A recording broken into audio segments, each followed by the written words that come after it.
It's important to remember that back to school also includes the mental preparation for the caregivers of students and teachers. Here to talk tips for adjusting into a new school year is mental health professional Calissa Ngozi. Calissa, caregivers and teachers want the best for their kids. What are some of your suggestions for back to school? First of all, everyone needs to just breathe. Right? So we practice mindfulness a lot, which is living in the moment. We're not worried about the past. We're not worried about the future. Let's get through the first week of school. And I think a lot of times people forget about the educators and the parents because we do focus on the kids, which is important. But who are the people that are teaching and educating our kids, right? And during the school year, teachers actually spend more time with our children than we do. So it can be stressful. So for educators, what I would say is just focus on being happy to be back in the classroom. Focus on the kids, whether it's, junior, senior, post-secondary. Focus on those that are there to learn. And for our parents, I would say focus on the fact that your kid is excelling. Hopefully they're moving towards, the next generation. But it is stressful. It's my kid is going into high school. My kid is going into elementary school. My kid is going into post-secondary education. And what does that look like? And I think as a society, we need to focus more on those transition pieces and helping lighten the load of stress.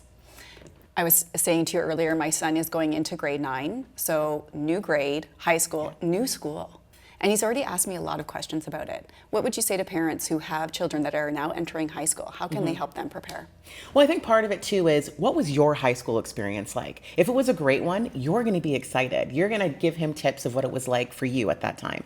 If it wasn't such a great experience, you might have your own stressors. So we need to be careful that we're not placing those on our children as well. So they are their own person and they need to have their own experiences. So my advice would be just encourage them. Don't let your misgivings or misconceptions affect them in any way, and just be there for them and look at the exciting pieces. Grade 9, that is a big deal. And especially in new school, it can be intimidating. I don't know where to find my classroom. I don't know what courses I should choose. So it's a lot. So just lean in and be that support they need.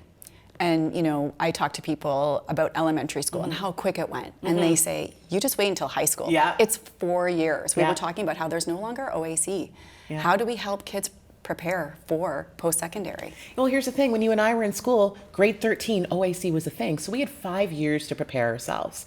Myself, my birthday's in December, so I was a young, 18-year-old, entering into the workforce, post-secondary. Nowadays, we're expecting 16 and 17-year-olds to make these life-altering decisions. They can't. They don't know what they're going to do 9 times out of 10. So as a parent and as an educator, all you can do is lean in and help them to make those decisions and let them know that nothing is final. I mean, I'm 39.8 years old and I'm still trying to figure out life, right? So just be supportive. That's what they need the most. With college, university, trades, there often is that burnout period in October. They're not used to that workload. What would you say to that? How can they help deal with that, the amount of work that they're experiencing in college or university?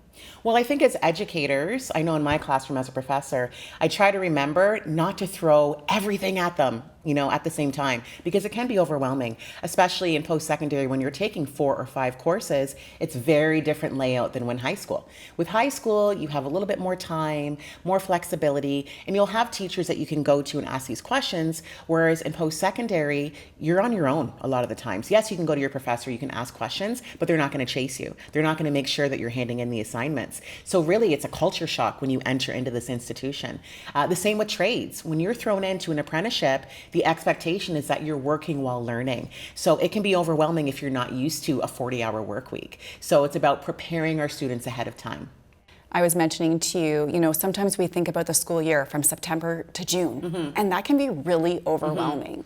Is it best to chunk it? Think about the week, think about the next holiday. What would you say about that? Well, I think students put a lot of stress on themselves, and I think parents also do the same thing. So we need to look at it, okay, September, let's get through the first week of school, because usually by the first Friday, we are burnt out. We are done, we are agitated and irritated, and everyone is just overstimulated. So really, let's get through the first month. And then let's look at, we've got Thanksgiving coming up, and then we've got Christmas break and March break, or if you're in post-secondary, you've got reading week. So if we focus on, I have to get to graduation, I have to get to the next grade, you're gonna stress yourself out. So it's about chunking it, like you said, and just small portions, get us through the day. So many awesome tips, advice. Calissa, what would you say is the one takeaway you want parents to think about as they prepare for back to school? Don't stress each other out. Just sit back, take a moment, use mindfulness, breathe, meditation, whatever it is that you need to do. It is going to be okay. And if it's not, you'll figure it out. And for educators that are now entering August, they're thinking about back to school. What would you say to them? Well, it's about getting back into routine. And sometimes that's hard. When you're on summer break, a lot of times it's not as rigid. So start preparing yourself 1 or 2 weeks before so that that routine doesn't shock you and you're ready for it. Calissa, thank you so much for joining us in the studio today.